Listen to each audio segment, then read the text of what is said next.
Diddy's former bodyguard, Jane Deal, just came out and warned Diddy's kid, Christian, about the dangers facing his life.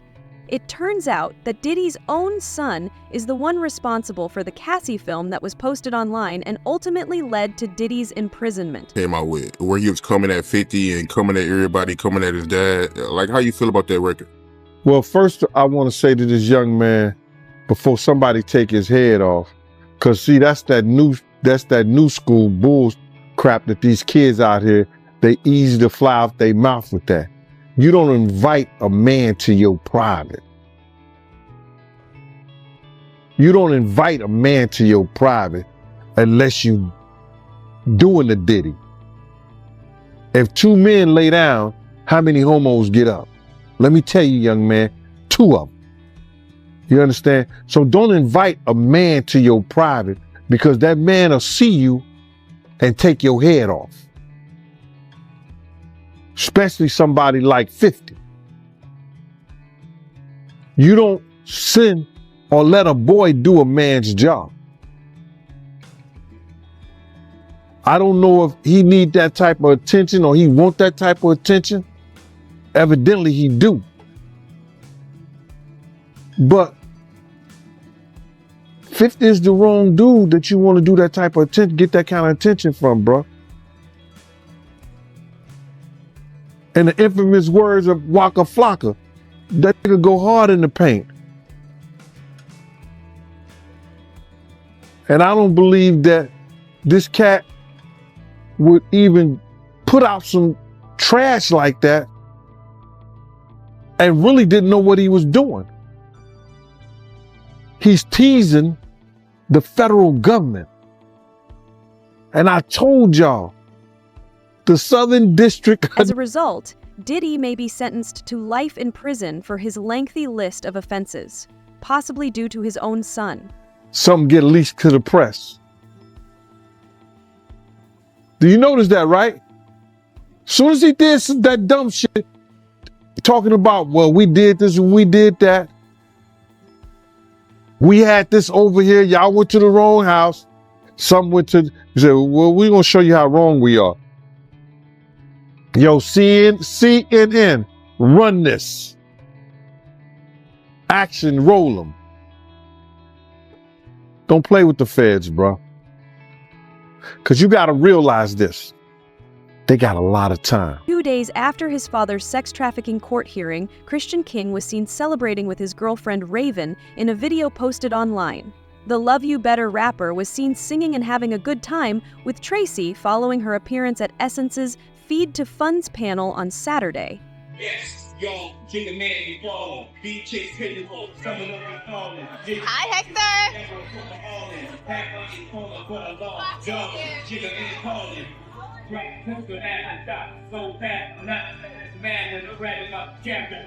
But I'm used to not having a lot. I fucking think of it up. I even say that ever change the box. I'm trying to until the decoration box. I'm a tight snake, heavyweight on the block, and every state is a block. He's a monster. That type of mean going hard. That type of see into the monster. Yo. Something mean is going hard. Got filters on him?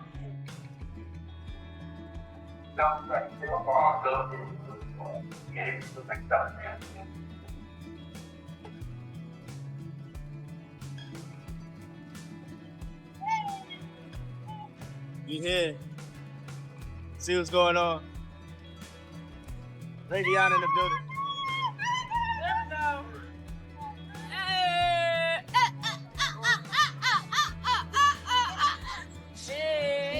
Because I'm coming up. You all my videos, I can just show it out. Get my lip back. Look, I could get my lip off. Like that now. I buy what you want. Show the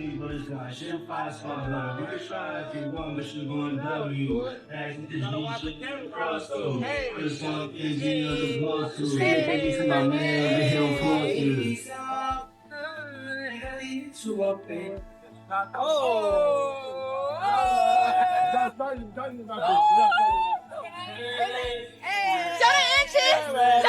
Show the inches. Yeah. Hey.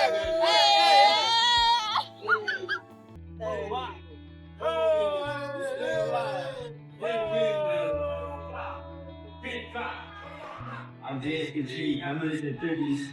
My bitch for 30,000 some things. Yeah. I'm mixing you Yeah. You remind me of Whitney. I love you. I will be helpful. I never blame. I think I show up, boo. To leave, some dreams, and boo. She get money if she is.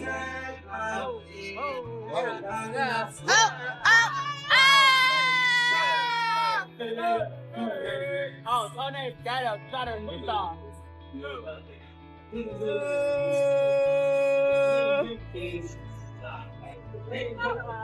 I know I can't dance for real. For the whole day. I am the baddest girl in the world.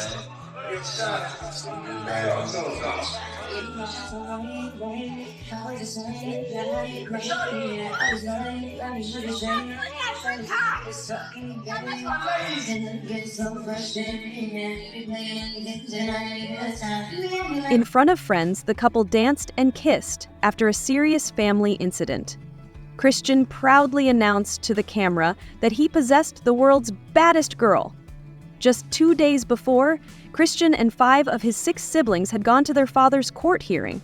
The founder of Bad Boy Records has been charged with major crimes despite pleading not guilty. Christian entered the courtroom through a side door and was denied bail for the 3rd time. The judge set a trial date for May 5th, and the most troubling thing is that Christian is not a saint either. He has quite the record. His mother, Janice CMS, was also present to support him, even publicly defending him against what she called a public lynching. Christian Communications was sued in April for allegedly sexually assaulting a lady named Grace. The lawsuit claims that Omar K. was working on a boat charter in late December 2022 when the assault happened. The boat charter had been advertised as a family-friendly outing, but had allegedly devolved into a hedonistic setting. The alleged assault happened just days before Diddy hosted a celebrity film yacht celebration on New Year's Eve. Christian is accused of sexual assault, sexual harassment, and causing emotional distress in Omar K.'s case. The legal team for both father and son has dismissed the complaint, claiming it is filthy, without validity, and full of fabricated stories. Diddy is also listed in the suit for premises liability as the person who chartered the yacht and for allegedly aiding and abetting his... And she was 25 years old at the time. She believed that the trip would be a, quote, wholesome family excursion, but says it, quote, turned into a hedonistic environment, even describing rampant drug use among sex workers and celebrities who came on board. She believes that the alcohol on the yacht had been laced with drugs because she says women would have one drink and then almost immediately pass out or start falling over. This is, by the way, something that it was also alleged in Jones's lawsuit, that Combs would spike the drinks of different people. But focusing on Christian Combs, Markey says that Christian Combs had been staying at a villa on the shore, but that he would come onto the yacht in the evening to party. And on December 28, 2022, Christian reportedly arrived very intoxicated and then proceeded to pressure Markey to take shots. He also claims that Christian Communications showed up on the boat drunk and gave her an uncomfortable amount of attention.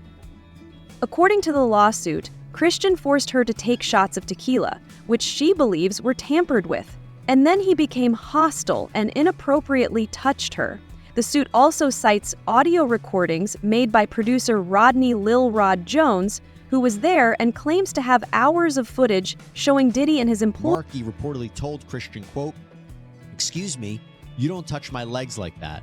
I'll move my legs where I want to. If I want to do this, then I will. You don't touch my legs like that." Markey then says that she told Christian she couldn't stay with him unless it was approved by a supervisor, all of whom she knew would be asleep at the time, so this was a way for her to get out of the situation.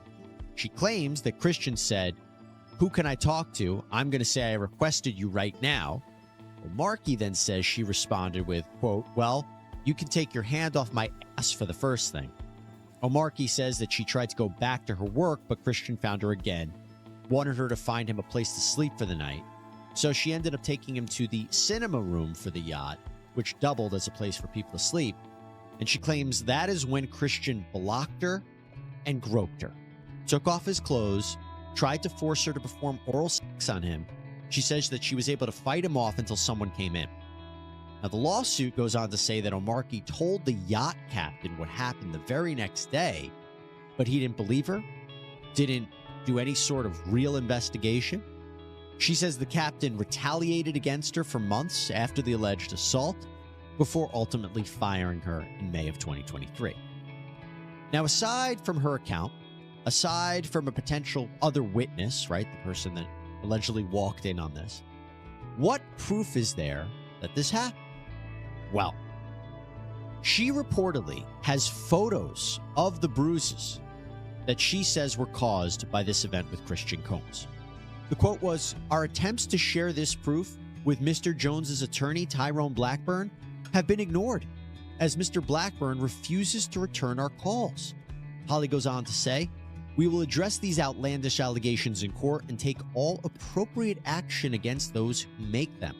Then, the attorneys for Universal Music Group, one of the defendants who are also being sued by Rodney Jones for their alleged participation and facilitation of the abuse and trafficking claimed by Jones, they argued that the claims were so, quote, offensively false that one of these attorneys, Donald Zakarin, wrote, "A license to practice law is a privilege. Mr. Blackburn, plaintiff's lawyer, has misused that license to self-promote, gratuitously, falsely, and recklessly accusing the UMG defendants of criminal behavior."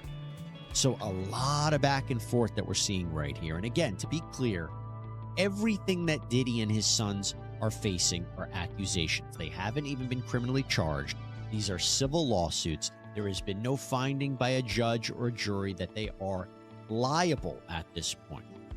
Having said all of that, this is a very significant development. And it was unquestionably a very important event because Diddy is currently incarcerated, and disturbing new information about him and his family keeps coming to light. He has just become the target of 6 more lawsuits. And Diddy feels he has little chance of winning the trial. 2025, that's when Diddy trial starts. How you feel about it, man? I think if their lawyer got that off, they did a great job, because you got to realize some of these cases, even you get regular drug cases, they be taking a year or 2 years to go through all the paperwork, everything they want to do, how the guy weighed out, getting the witnesses and everything together. I think the lawyer thinking that they're not going to be able to give them discovery and enough discovery in that short of time, because the prosecutors are not going to present anything to the court that they think they can't prove. You understand what I'm saying? So the prosecutors is going to try to, go through everything. And that's a short time, bro. That's less than what, May? That's less than 7-8 months. You talking about 18 businesses. You talking about they got, I think they say 170 witnesses. You understand? They got 1,000 bottles of oil they got to test. Allegedly baby oil that they got to test. And I said allegedly baby oil because that's what the prosecutors say. Alleged baby oil. He didn't say baby oil, he said alleged baby oil. So that means that it may be something, or some of those bottles wasn't baby oil. You talking about victims and their statements and presenting them to the courts. So they got a lot of things. So that was a smart move by the defense, trying to get the trial, a speedy trial, so the prosecutor only have so much evidence that they could present. It could help them, and it can hurt them too. How you feel about Diddy lawyers coming out blaming the government for leaking, the tape of Cassie? Well, the lawyers are doing what they supposed to do. They supposed to trying to try this case in the public's eye. You understand? So Diddy could get, Diddy could probably get off by them saying that the prosecutors them released the tape. The grand jury have every right to see any kind of evidence out there that the prosecutor want to give them. Now, them leaking it and everything like that, that's not going to decide whether the judge is going to allow them to dismiss the case because they leaked this this trial, because they're going to try to state he can't get a fair trial because the prosecutors are trying to win their case in the public's eye. That's not going to be, it's going to be up to the judge to decide whether that was significant enough to not have this trial. His lawyers are trying to do anything, and they're going to try to do anything to win this case without it first going in front of a jury, without it first going in front of the judge like that. So what they're doing is they're going to try to play all different kind of cards to make us think, you understand, the dude is innocent and he's been done wrong and unfair. That's what the lawyer's supposed to do. But it ain't gonna work, bro. It's not gonna work. Just like, hold up, but just like first bail denied, second bail denied, the third bail denied. They don't trust the lawyers, and they damn well don't trust Diddy being out in public or in the streets or at home at any time.